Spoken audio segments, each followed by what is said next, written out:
Good afternoon. Sorry for the slight delay, but the Secretary General will now start with his opening remarks, and then he'll be happy to take questions. Secretary General. Good afternoon. We have just addressed how our alliance is responding to a changed security environment. Europe is facing the greatest refugee and migrant crisis since the end of the Second World War. Driven by conflict and instability on our southern borders, as well as criminal networks that traffic in human suffering. We have just agreed that the NATO will provide support to assist with the refugee and migrant crisis. This is based on a joint request by Germany, Greece and Turkey.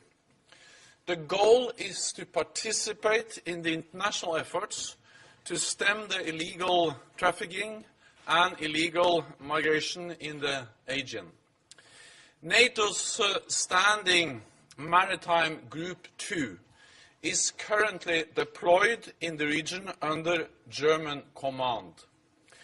It will be tasked to conduct reconnaissance, monitoring and surveillance of the illegal crossings in the Aegean Sea in cooperation with relevant authorities, and to establish a direct link with the European Union's border management agency, Frontex. As part of the agreement, Greek and Turkish armed forces will not operate in each other's territorial waters or airspace. Our top military commander, Sakur, is now directing the standing NATO maritime group to move into the Aegean without delay and to start maritime surveillance activities. Our military authorities will work out all the other details as soon as possible. And allies will be looking to reinforce this mission. This is not about stopping or pushing back refugee boats. NATO will contribute critical information and surveillance to help counter human trafficking and criminal networks. We will do so in cooperation with national coast guards and working closely with the European Union. We have also decided to intensify intelligence, surveillance and reconnaissance at the Turkish-Syrian border. Turkey is on the front line of this crisis, and this will complement the NATO assurance measures for Turkey, which we decided in December. It is important to respond swiftly because this crisis affects us all. And all of us have to contribute in finding solutions. Today, we also agreed to step up our support for the international coalition to counter ISIL. We agreed in principle to use NATO AWACS surveillance planes to backfill national AWACS capabilities. This is in response to the US request. Our military planners are now working out the details. The decision will increase the ability of the coalition to degrade and destroy the terrorist group ISIL, which is our common enemy. Enhanced intelligence and surveillance is a key part of NATO's response to hybrid threats from the south and from the east. We now have a detailed implementation plan for our hybrid strategy. NATO is improving its ability to identify, recognize and attribute hybrid actions and to respond quickly. We also took steps to increase our allies' resilience in areas that are vital in any crisis. by setting baselines requirements in areas such as continuity of government, energy supplies, food and water resources, telecom and cyber networks, and transportation systems. Resilience is primarily a national responsibility, but both NATO and the European Union have a role in providing tools and advice in specific areas. So, to be more effective in countering hybrid threats, we are committed to working even more closely with the European Union. We also discussed during our meeting today the situation in Afghanistan. Ministers assessed the work of the Rescue Support Mission. They agreed that our training, advice and assistance for the Afghan forces remains essential for stability in Afghanistan. And they confirmed that the mission should continue to be kept under review to ensure its effectiveness. So with this, I'm ready to take your questions. Okay. We'll go in the front row there. On the support for the migrants and dealing with that, NATO Standing Maritime Group 2 is moving to the Aegean. Does it need reinforcing? Will other boats be required to go and work where it currently is? And on the question of supporting the US-led coalition, Secretary Carter said you have been discussing how NATO can make an appropriate contribution. What do you think, over and above AWACS, is an appropriate contribution, and why is it being discussed 18 months after the coalition launched? The Standing Maritime Group number 2, which is in the region, will start to move now. And they will also start to collect information, to do surveillance, and thereby provide important information for the coast guards in Turkey, in Greece, and for also other authorities. So this will be something which will come into effect immediately, and where NATO will provide essential information and support. Then we have to work on important issues, and also to clarify some formal issues when it comes to, for instance, sharing information with Frontex, and we have also started that work immediately. The Standing Maritime Group consists today of 3 ships, but several allies have already announced that they are ready to reinforce this group. So I expect it to be increased in the near future.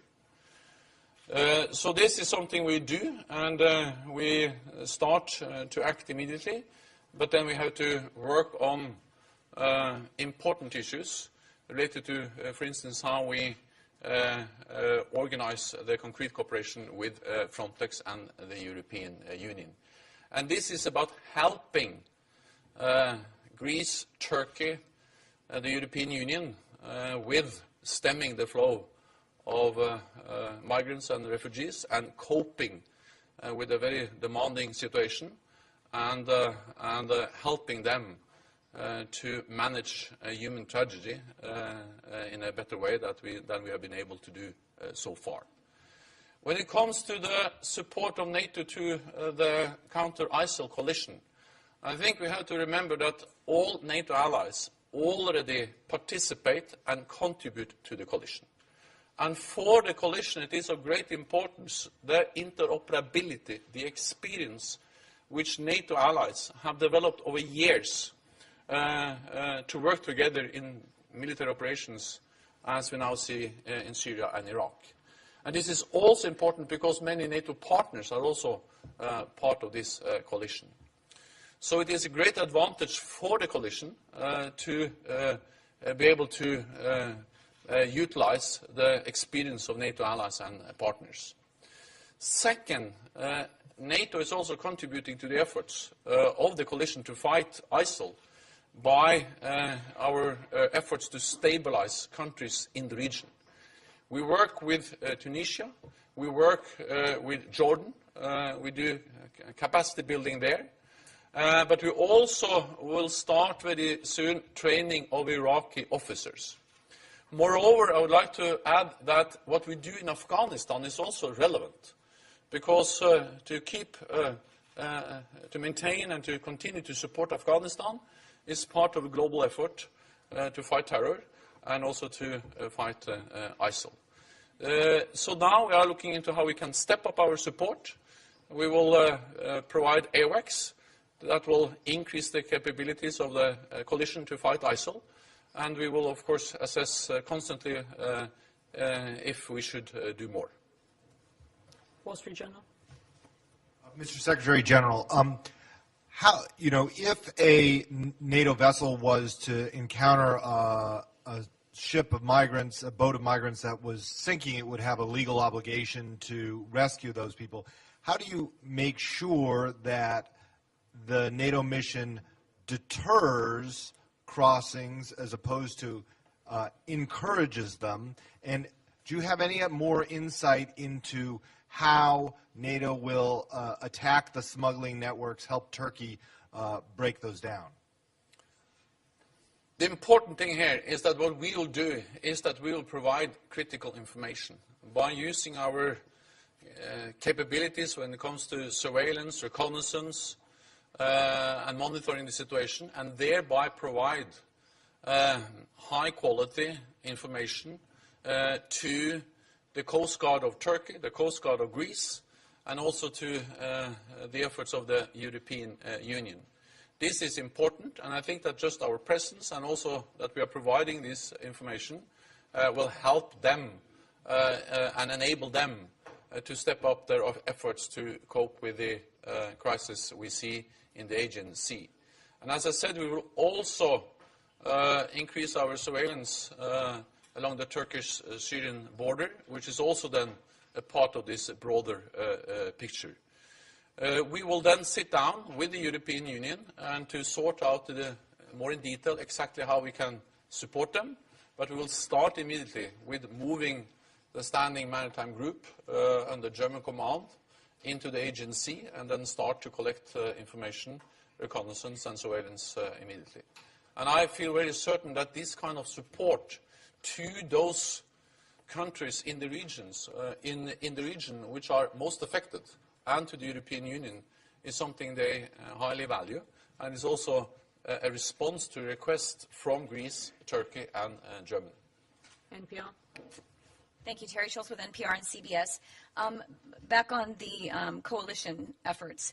Before now, you said that because all NATO allies were already members of the coalition, you seem to not feel it was necessary that NATO take a role, that joint capabilities were called into the operation. What has changed now that NATO capabilities, that joint capabilities, are going to be used for coalition purposes?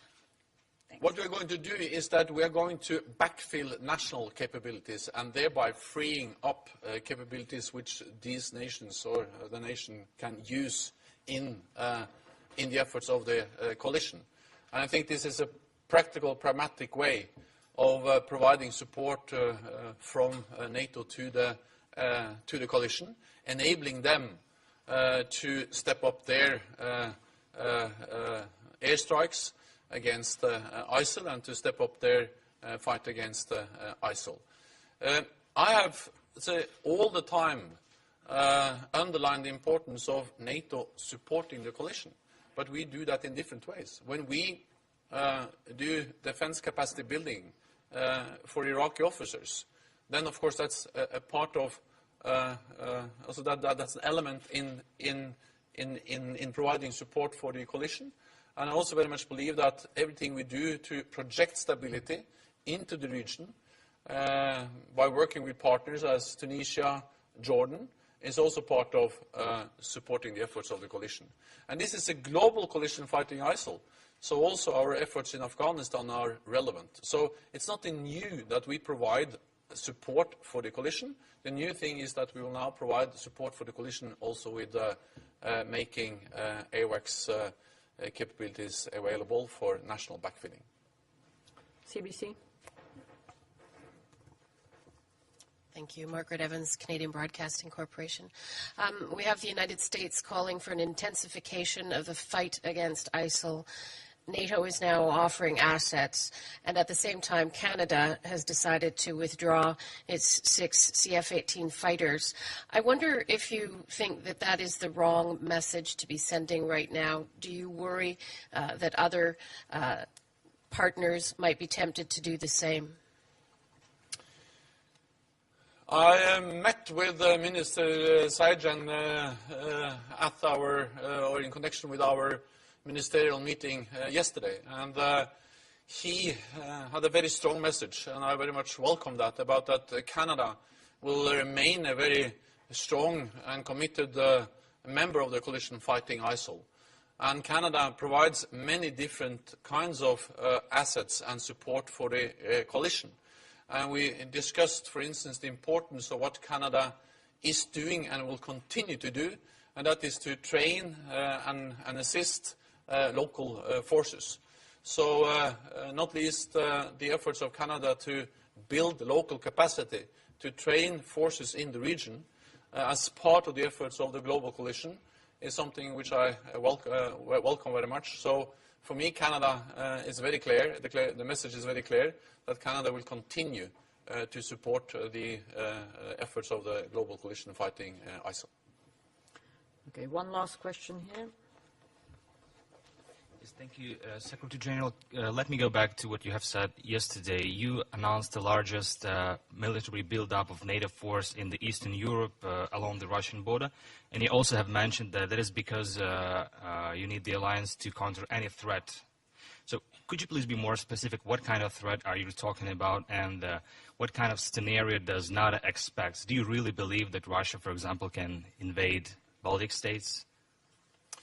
We don't see any imminent threat against any NATO ally, but what we see is a more demanding security environment, both caused by the instability, the violence we see to the south, but also caused by a more assertive Russia in the east, which has invested heavily in defense over many years, which have conducted a wide range of snap military exercises and thereby reducing predictability and transparency, and not least which has been willing to use military force to intimidate neighbors and to change borders in Europe. So it's this pattern, and both the challenges to the south and to the east, that has required a response from NATO.